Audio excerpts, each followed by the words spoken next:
Punjabi radio USA ਪੇਸ਼ ਕਰਦਾ ਹੈ ਅੱਜ ਦਾ ਦਿਨ ਸਿੱਖ ਇਤਿਹਾਸ ਵਿੱਚ।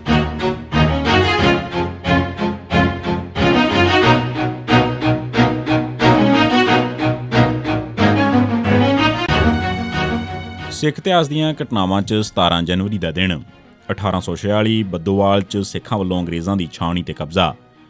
ਸਿੱਖਾਂ ਤੇ ਅੰਗਰੇਜ਼ਾਂ ਵਿਚਕਾਰ 18 ਦਸੰਬਰ 1845 ਦੇ ਦਿਨ ਮੁੱਦਕੀ 'ਚ ਹੋਈ ਲੜਾਈ 'ਚ ਸਿੱਖ ਫੌਜਾਂ ਨੇ ਬ੍ਰਾਹਮਣ ਜਰਨੈਲ ਤੇਜਰਾਮ ਦੀ ਗੱਦਾਰੀ ਦੇ ਬਾਵਜੂਦ ਅੰਗਰੇਜ਼ਾਂ ਨੂੰ ਬੁਰੀ ਤਰ੍ਹਾਂ ਹਰਾਇਆ ਸੀ। ਇਸ ਲੜਾਈ 'ਚ ਗਵਰਨਰ ਜਨਰਲ ਦੇ 2 ਏਡੀਜ਼ ਸਰ ਰਾਬਰਟ ਤੇ ਸਰ ਜੋਸਫ ਤੋਂ ਇਲਾਵਾ 215 ਅੰਗਰੇਜ਼ ਫੌਜੀ ਮਾਰੇ ਗਏ ਤੇ 657 ਤੋਂ ਜ਼ਿਆਦਾ ਜ਼ਖਮੀ ਹੋਏ। ਦੂਜੀ ਲੜਾਈ 21 ਦਸੰਬਰ ਦੇ ਦਿਨ ਫੇਰੂ ਸ਼ਹਿਰ 'ਚ ਹੋਈ। ਇਸ 'ਚ ਦੋਹਾਂ ਧਿਰਾਂ ਦਾ ਬਹੁਤ ਨੁਕਸਾਨ ਹੋਇਆ। ਇਸ ਮਗਰੋਂ ਲੁਧਿਆਣਾ ਵੱਲ ਵੀ ਸਿੱਖ ਫੌਜਾਂ ਨੇ ਆਪਣਾ ਫਰੰਟ ਖੋਲ੍ਹ ਦਿੱਤਾ ਤੇ 17 ਜਨਵਰੀ 1846 ਦੇ ਦਿਨ ਲਾਡਵਾ ਦੇ ਰਾਜੇ ਰਣਜੋਤ ਸਿੰਘ ਨੇ ਸਤਲੁਜ ਦਰਿਆ ਪਾਰ ਕਰਕੇ ਬੱਦੋਵਾਲ 'ਚ ਅੰਗਰੇਜ਼ ਛਾਉਣੀ ਤੇ ਕਬਜ਼ਾ ਕਰ ਲਿਆ, ਪਰ ਰਣਜੋਤ ਸਿੰਘ ਕਬਜ਼ਾ ਕਰਨ ਮਗਰੋਂ ਉੱਥੇ ਹੀ ਟਿਕ ਗਿਆ। 1872 ਕੂਕਾ ਆਗੂ ਰਾਮ ਸਿੰਘ ਗ੍ਰਿਫਤਾਰ। ਕੂਕਿਆਂ ਦੀਆਂ ਬੁੱਚੜ ਮਾਰਨ ਤੇ ਮਲੇਰਕੋਟਲਾ 'ਚ ਅਸਲਾ ਲੁੱਟਣ ਵਰਗੀਆਂ ਦਹਿਸ਼ਤਗਰਦੀ ਦੀਆਂ ਕਾਰਵਾਈਆਂ ਨਾਲ ਬਾਬਾ ਰਾਮ ਸਿੰਘ ਦਾ ਕੋਈ ਸਬੰਧ ਨਹੀਂ ਸੀ, ਪਰ ਕਿਉਂਕਿ ਇਹ ਹਰਕਤਾਂ ਕਰਨ ਵਾਲੇ ਉਹਨਾਂ ਦੇ ਚੇਲੇ ਸਨ, ਇਸ ਕਰਕੇ ਅੱਗੇ ਹੋਰ ਐਕਸ਼ਨ ਰੋਕਣ ਵਾਸਤੇ ਅੰਗਰੇਜ਼ਾਂ ਨੇ ਰਾਮ ਸਿੰਘ ਹੋਰਾਂ ਨੂੰ ਗ੍ਰਿਫਤਾਰ ਕਰ ਲਿਆ ਤੇ ਇਹ 17 ਜਨਵਰੀ 1872 ਦਾ ਦਿਨ ਸੀ ਜਦੋਂ ਉਹਨਾਂ ਨੂੰ ਭੈਣੀ ਤੋਂ ਗ੍ਰਿਫਤਾਰ ਕੀਤਾ ਗਿਆ। 1922 ਚਾਬੀਆਂ ਦੇ ਮੋਰਚੇ 'ਚ ਅਕਾਲੀ ਆਗੂ ਰਿਹਾ। 15-16 ਨਵੰਬਰ 1920 ਦੇ ਦਿਨ ਸ਼੍ਰੋਮਣੀ ਕਮੇਟੀ ਬਣਨ ਤੇ ਅੰਗਰੇਜ਼ ਸਰਕਾਰ ਨੇ ਕੋਈ ਇਤਰਾਜ਼ ਨਹੀਂ ਕੀਤਾ ਕਿਉਂਕਿ ਇਸ ਦੇ ਮੁੱਖ ਅਹੁਦੇਦਾਰ ਸਰਕਾਰ ਪੱਖੀ ਸਨ, ਪਰ ਜਦ 28 ਅਗਸਤ 1921 ਦੇ ਦਿਨ ਨਵੀਂ ਚੋਣ 'ਚ ਬਾਬਾ ਖੜਕ ਸਿੰਘ ਪ੍ਰਧਾਨ ਬਣੇ ਤਾਂ ਸਰਕਾਰ ਨੇ ਸ਼੍ਰੋਮਣੀ ਕਮੇਟੀ 'ਚ ਦਖਲ ਦੇਣਾ ਸ਼ੁਰੂ ਕਰ ਦਿੱਤਾ। 7 ਨਵੰਬਰ 1921 ਦੇ ਦਿਨ ਬਾਅਦ ਦੁਪਹਿਰ 3 ਵਜੇ ਲਾਲਾ ਅਮਰਨਾਥ AAC ਪੁਲਿਸ ਦੀ ਇੱਕ ਧਾੜ ਨੂੰ ਲੈ ਕੇ ਸੁੰਦਰ ਸਿੰਘ ਰਾਮਗੜੀਆ ਦੇ ਘਰ ਗਿਆ ਤੇ ਉਸ ਤੋਂ ਦਰਬਾਰ ਸਾਹਿਬ ਦੇ ਤੋਸ਼ੇਖਾਨੇ ਦੀਆਂ ਚਾਬੀਆਂ ਮੰਗੀਆਂ। ਸਰਕਾਰ ਨੇ ਐਲਾਨ ਕੀਤਾ ਕਿ ਕਿਉਂਕਿ ਸ਼੍ਰੋਮਣੀ ਕਮੇਟੀ ਸਿੱਖਾਂ ਦੀ ਨੁਮਾਇੰਦਾ ਜਮਾਤ ਨਹੀਂ ਹੈ, ਇਸ ਕਰਕੇ ਚਾਬੀਆਂ ਲਈਆਂ ਗਈਆਂ ਨੇ।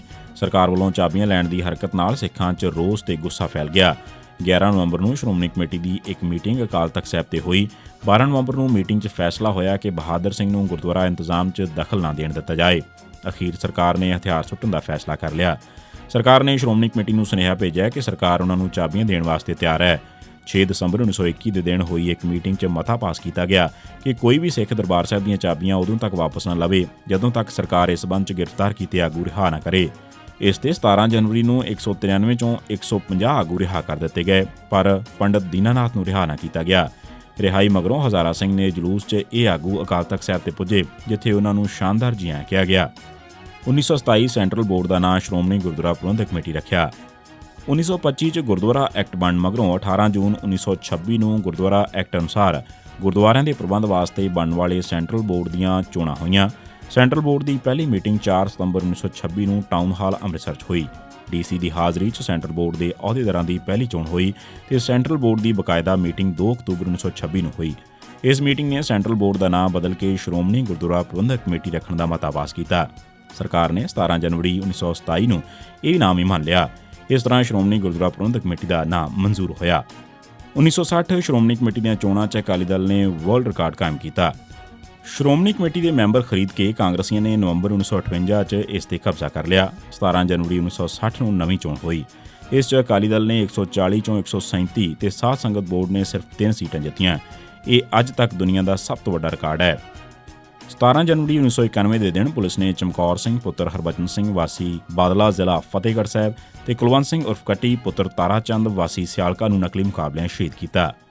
ਇਹ ਸੀ ਸਿੱਖ ਇਤਿਹਾਸ ਦੀਆਂ ਘਟਨਾਵਾਂ 'ਚ 17 ਜਨਵਰੀ ਦਾ ਦਿਨ।